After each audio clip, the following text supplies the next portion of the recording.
Attention, cette émission est laissée à la discrétion de l'auditeur. Les propos et les opinions peuvent choquer. Oreilles sensibles s'abstenir.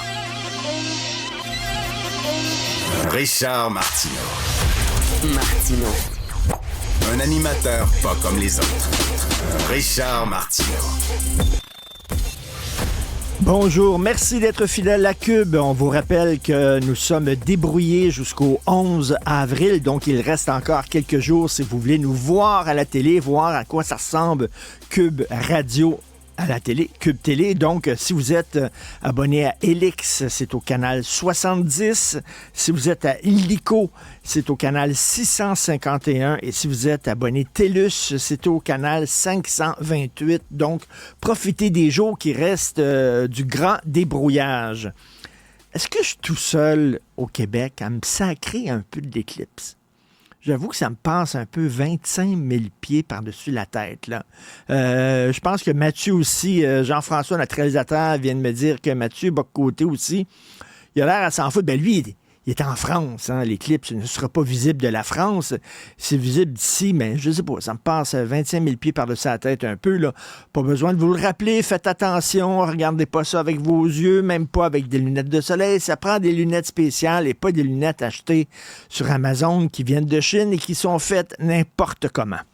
Donc, hey, vous avez vu ça? Jean Charest qui a publié une lettre ouverte dans les journaux en disant, là, il parlait aux politiciens, aux gens d'affaires, tout ça, en disant, il faut un peu plus de civilité, il faut un peu plus de civisme.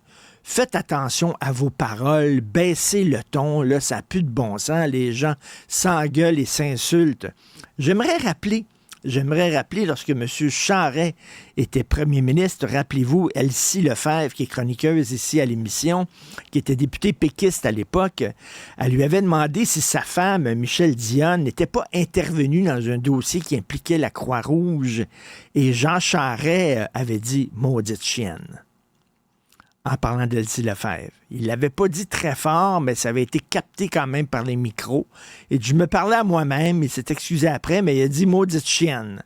Alors, c'est celui-là qui nous dit maintenant de faire attention à nos propos.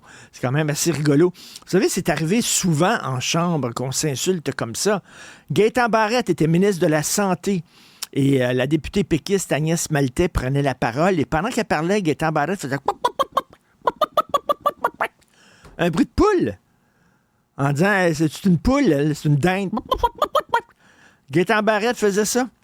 Il y en a d'autres encore. Christine Saint-Pierre, la ministre Christine Saint-Pierre, il y avait eu un gros débat sur l'indépendance du Conseil du statut de la femme entre députés ES, et ça avait vraiment chéré.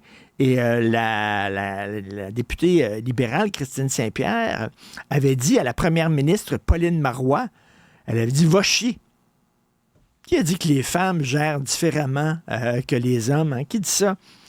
Un autre, Thomas Mulcair. Hein, mon ancien collègue Thomas Mulcair, qui était à l'émission de Cube et qu'on peut voir, bien sûr, à la Joute. Deux incidents. Thomas Mulcair il était connu là, comme étant un peu un pitbull. OK? Alors, il avait dit, il était député libéral du Québec. Il avait lancé ça à l'ancien député péquiste devenu lobbyiste Yves Duhem. Il avait dit, j'ai hâte de te voir en prison, vieille plotte. Pas pire, ça. J'ai hâte de te voir en prison, vieille plotte. Alors, il avait été condamné, M. Mulcair, à payer 95 000 $ à Yves Duhem. Et toujours Mulcair, qui était chef du NPD en 2010, il en voulait aux conservateurs de Harper et il les a traités de crosseurs en chambre. Justin Trudeau, en 2011, au beau milieu d'un débat sur le retrait du Canada du protocole de Kyoto, avait dit « tonne de merde » à l'ancien ministre de l'Environnement, Peter Kent. En anglais, peut-être. « Tonne de merde ». Norman McMillan, ancien député libéral, avait dit à Sylvie Roy, qui était alors député de l'ADQ, « grosse crisse ». Pas pire, là. L'ancien député libéral, Daniel Saint-Amand, envoyé promener la ministre Martine Ouellette, qui était ministre à l'époque. Hein, il y avait eu une grosse discussion sur la commission parlementaire de Gentilly II. Et l'ancienne députée libérale, Danielle Saint-Amand, avait dit « crise de folle ». Elle l'a traité de crise de folle, puis elle a dit « va donc chier ». Et le leader parlementaire de Québec solidaire, Alexandre Leduc, décidément, tous les partis politiques sont partie prenante de ça, avait lancé un gros « fuck you » à Simon Jolin Barrette en décembre 2023. Alors là, il y a des gens qui ont peut-être rigolé en disant hey, « Jean Charest », avec toutes les rumeurs qui circulent sur le financement du Parti libéral du Québec. Hein.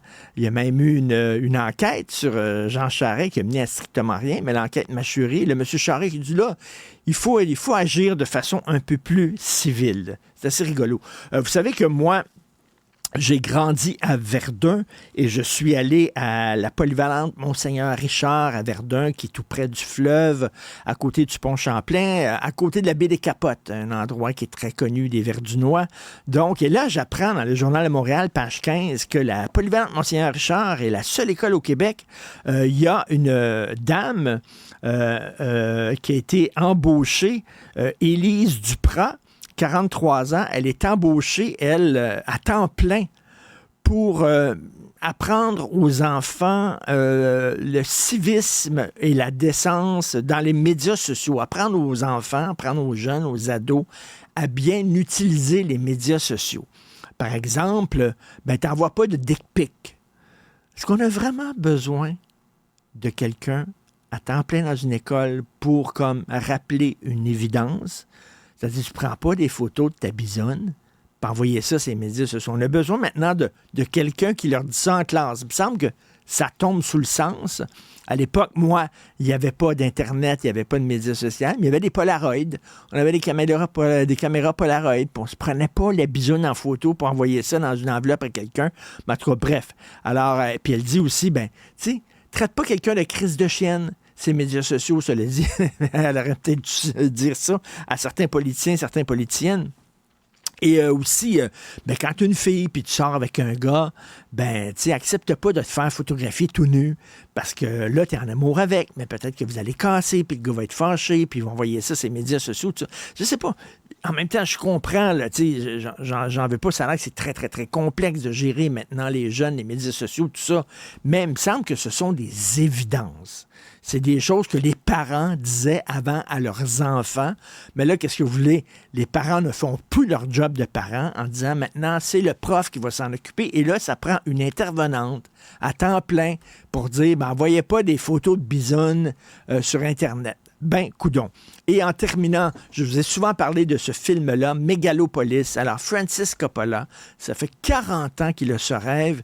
Il a toujours dit, comment ça se fait tous les films de science-fiction qui se passent dans l'avenir, c'est toujours apocalyptique, catastrophique et tout ça. J'ai le goût de faire un film de science-fiction qui soit idéaliste, utopique, qui montre une vision positive de l'avenir. Ça fait 40 ans qu'il veut faire ça, qu'il cherche de l'argent à gauche et à droite pour faire ce film-là. Il a 85 ans.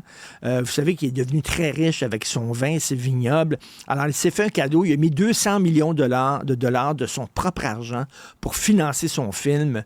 Et là, il a dit à ses enfants, écoutez, je vais prendre une partie de votre héritage pour faire ce film-là qui me tient vraiment à cœur. Et il a finalement fait son film Mégalopolis, qui est un film optimiste sur l'avenir. Et New York est détruit suite à une catastrophe. Et là, on veut reconstruire New York. Et il y a des gens qui disent, on va en profiter pour construire la ville parfaite, la ville extraordinaire. Le film a été présenté en avant-première à 3000 personnes qui ont été tirées sur le volet, choisies sur le volet. Il y avait entre autres Spike Lee, il y avait un paquet de gens qui ont visionné ce film-là à Los Angeles et ils disent que c'est un chef-d'œuvre, que c'est formidable. Il y a même un journaliste qui était présent à la projection. Il a dit, après avoir vu Mégalopolis, nous pouvons confirmer qu'il n'y a jamais eu, qu'il n'y aura jamais un cinéaste aussi fou que Francis Coppola. Quel privilège d'être sur la même planète que lui, a écrit le journaliste. Ça dure 2h15, générique compris. Il paraît que c'est extrêmement brillant. Ça pose des questions profondes sur c'est quoi une démocratie, c'est quoi la vie en société, quel genre de ville vous voulez construire, etc. Et on dit que la façon dont le film est raconté, c'est très révolutionnaire. Ce n'est pas vraiment là, comme on part du point A puis on va au point B. Ça a l'air que c'est presque un film expérimental qui a payé avec son propre argent. Pour vous dire à quel point j'ai hâte de voir ça. Ça va sortir à un moment donné en 2024. Mais bref, la première projection a été acclamée. C'était un triomphe, heureusement.